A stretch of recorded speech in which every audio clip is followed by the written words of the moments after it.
yes, once again, I mean, do I say movie theaters are back? We've said this before. Right, yeah. And months later, we're back at home again watching movies on the couch, ordering food. So, like, but because we went to the theater to go see this, I couldn't sit there and just like take notes in my chair on the movie. I'm like, oh man, we had to come to the car afterwards. All right, let me write this down. Let me write a couple of things down, a couple of things down here. Plus, we had to warm up too, since we finally went back to being in theaters again. That means it got way colder today. Right? Yeah.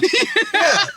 All day today, it was like 60 degrees. Yeah, we come out of the theater, it's raining, and it's like 45. You're in a t-shirt. I got my coat on and everything. Because again, it was like in the 60s. It was nice. Yeah.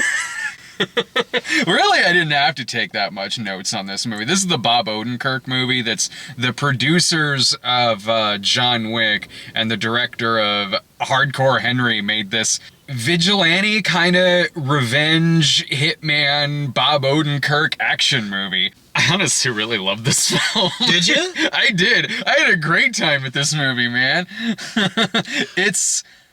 It sort of starts out like you think it's going to be John Wick for cat people.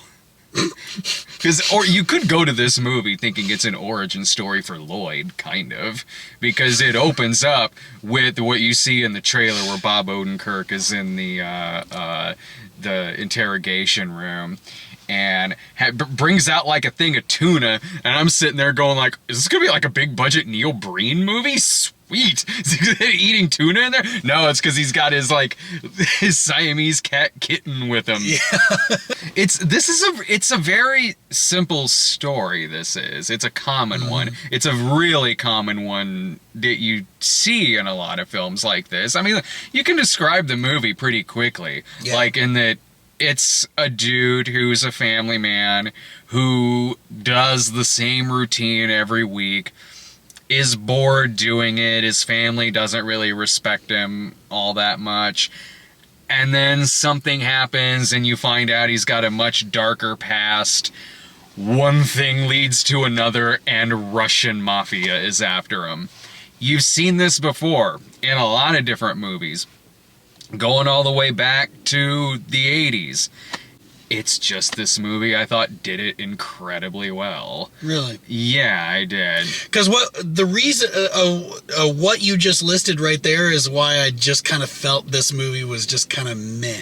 Sure, and I can. It's not that I can argue with the points that I'm sure you'll make, but the movie is a lesson in character and editing, to where you can take something familiar, very familiar, and if you do it well, it can still work for a lot of people.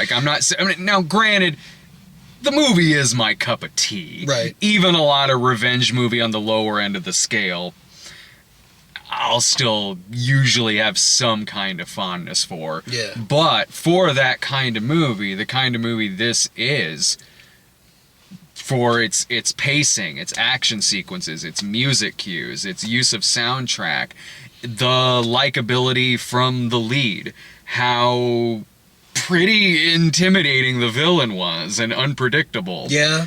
It's a movie that I think you could show to people who would want to do a movie like this, to see what are all of the important things that would go into doing a story this familiar, but making me really glad I saw it in the theater. Now, when I say meh, I don't mean I hated it. I didn't. Sure. I wasn't bored or anything. It was fun at times, especially the Russian SWAT team that busted into. I was really impressed by that, actually.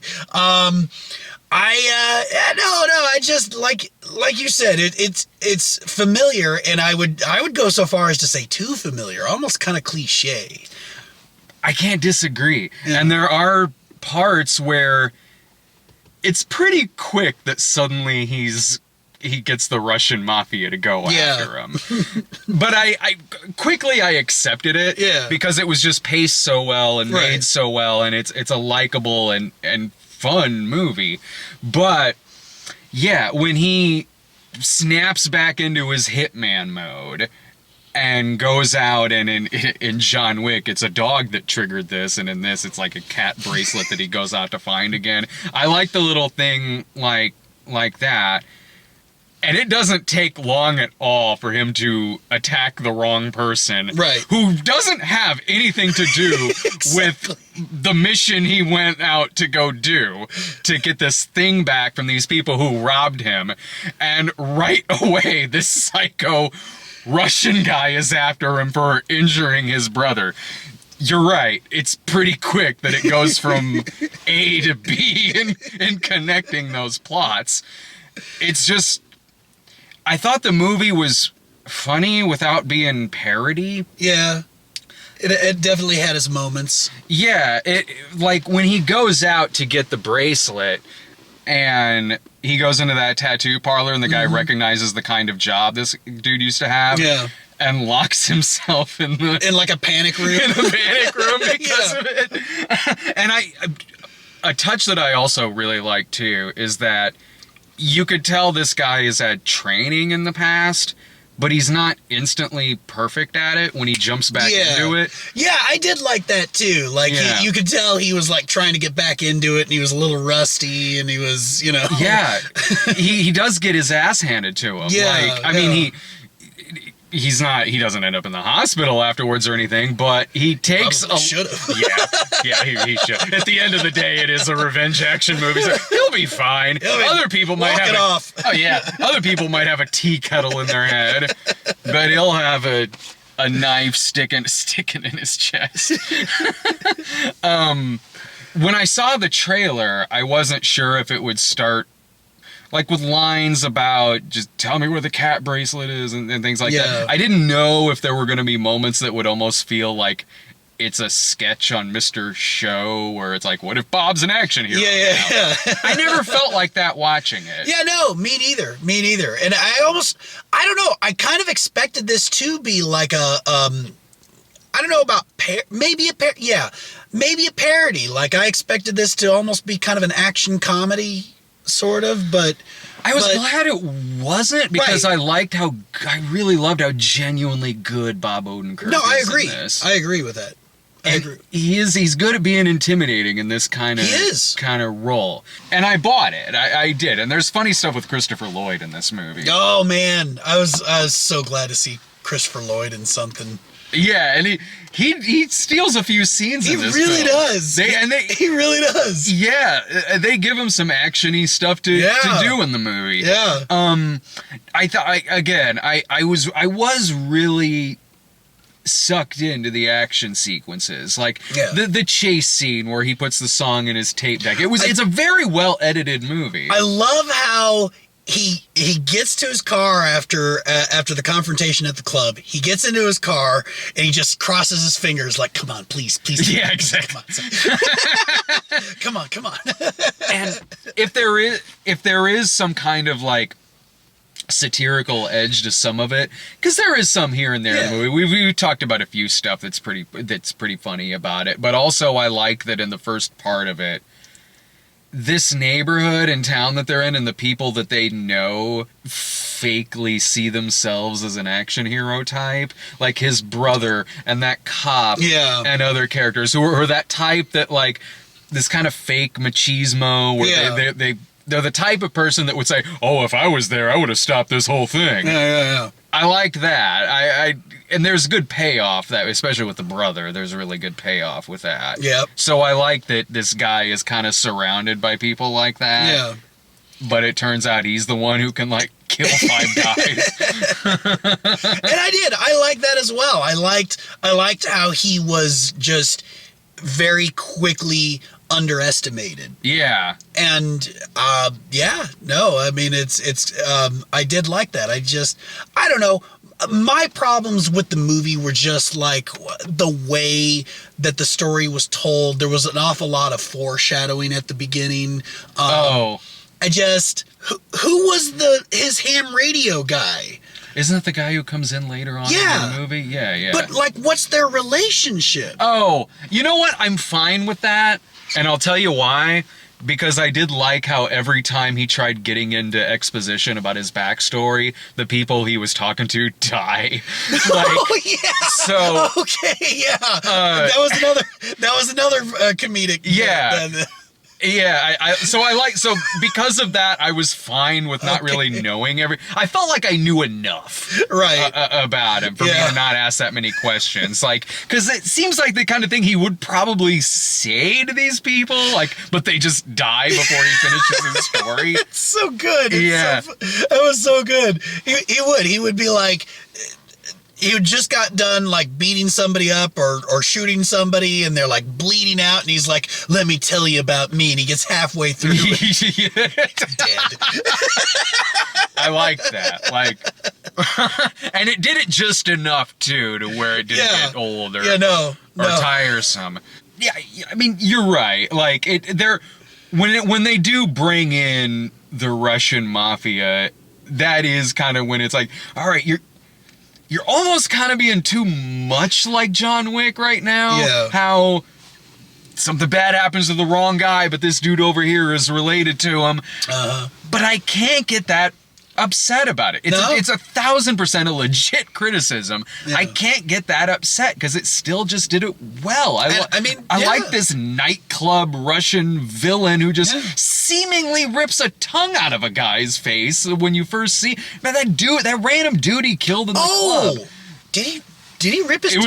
It was very fast. I couldn't tell. Either he ripped this guy's face off or something that killed this man. I just thought he like scraped him with the wine glass, scraped his face open or cut his face open, and then he pulled something out. I thought he snapped his neck. Oh, it could have been that too. Maybe I was eating my popcorn, or maybe I was instinctively going to take notes and realized I can't do that in here. What were some other issues you had about it? Really just story. That's kind of why I was curious as to who wrote it, because I don't know, I felt like maybe they could have done a little better job. Maybe it's something that was written a while ago. Yeah. Like, because it does feel like a kind of action movie that I would have grown up with. It feels like something me and my dad would have watched when I was a kid. Yeah. Like this. I mean, I love these kind of movies. Mm-hmm. So this I thought was a fantastic example of the kind of movie that goes all the way back to stuff like The Exterminator and movies like that. Yeah. Like we've said, with it being funny, without it getting really meta or too overboard. Like, it doesn't feel like it turns into parody. Satirical, sure, sometimes, but not full out like parody. Mm-hmm. Oh. It's from the writer of the John Wick movies. Oh. So he's working with what he knows. He's good, yeah. Russian mob. He's good at it. Russian mob and pets. I can't lie. Pets, the Russian mob, a guy who's got some guns hidden somewhere. He's good at it. I gotta hand it to him. He writes what he knows. Okay. I'm curious where you'll fall on a grade for this. A C. A C, really? Yeah. I wasn't like I said, I didn't hate it or anything, but I was just kind of like, meh. No, I do have a real soft spot for this kind of movie, but I think that this movie is a really damn good, especially modern example of it.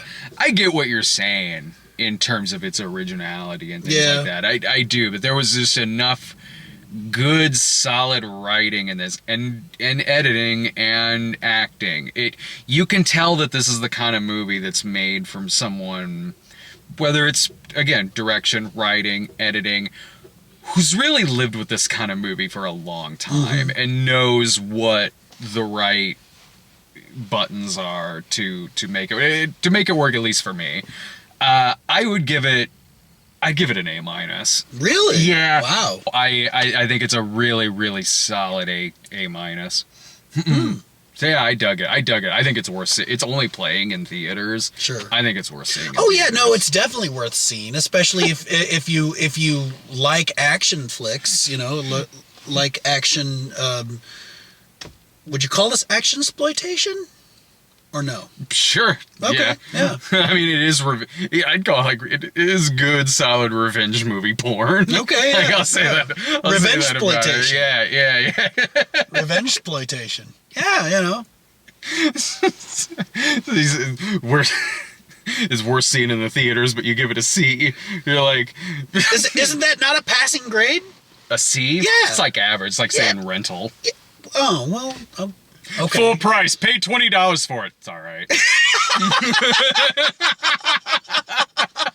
I mean,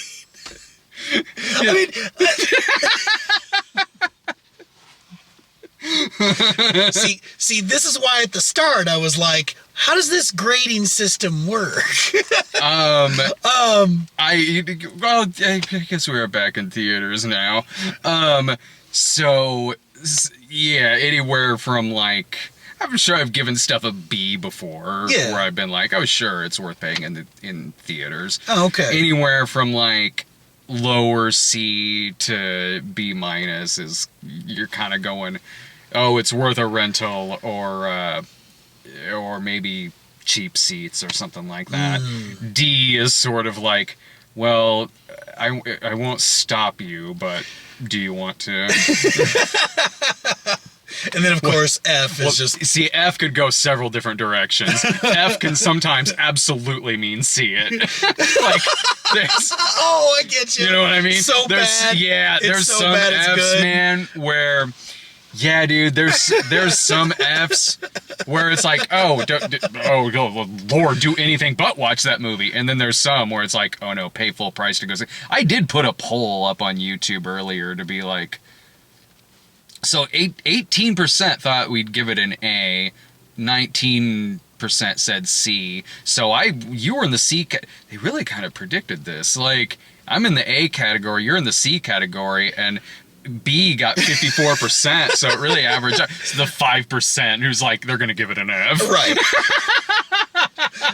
Who are these fans? Like, I almost want to interview them.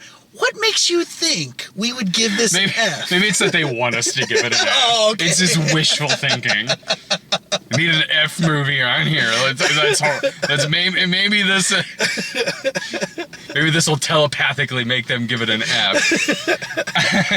So I think I might have like an early review coming up soon for Godzilla versus Kong.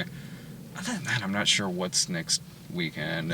I think that horror movie that we got a trailer for. Oh yeah. It might be next weekend. I'm not sure. You know, the Regal's coming back here soon too, which is awesome. Which is why I'm like, yeah, I'm down with going back to theaters. One, I prefer seeing movies in theaters. Two, they have the best reward system. They do, actually. They do. Their reward system is great. They do. So I canceled my membership at the start of COVID, so I may have to reinstate it. yeah, I kept mine. All they did was just freeze it. Oh, really? Yeah. They just freeze it, and I'll double check my bank statements, but I'm pretty sure they froze it. Check your bank statements. So Oh, just got like, shit! That's okay. That's kind of what I am right now with my gym. Planet Fitness is like $20 a month, and I don't even go. Just balance it out. Be like, well, I walk around a lot. It kind of evens out. All right, we'll see you next week.